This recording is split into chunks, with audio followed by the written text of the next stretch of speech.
We got to talk about this one. Anytime you get a solid snowstorm in September, it's going to grab everybody's attention. But you know, this usually happens every couple years or so. So let's go ahead and take you through the timing, then the totals, and I want to show you what it roughly is going to look like, okay? So here we go.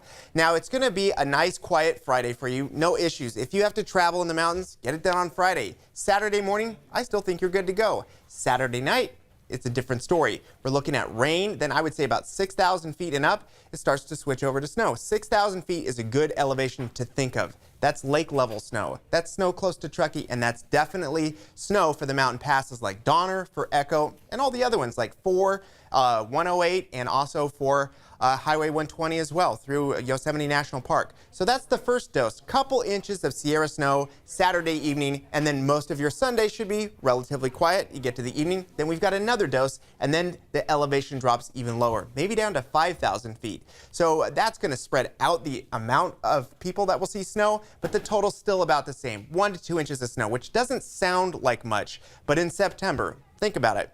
A few days ago, we were breaking records, 100 degrees, 102 in places like Ukiah, and now we're looking at snow. So mentally, people are not thinking about it, but this is the reality. Between Saturday and Monday, grand total with the two systems, we're going to be looking at a decent amount of pass level snow.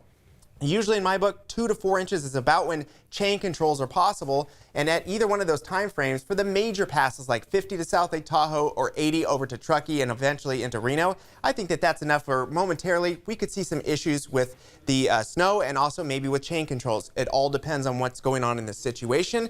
If trucks are sliding around even with 1 inch of snow, Caltrans and CHP may throw up chain controls because it's just not safe to drive.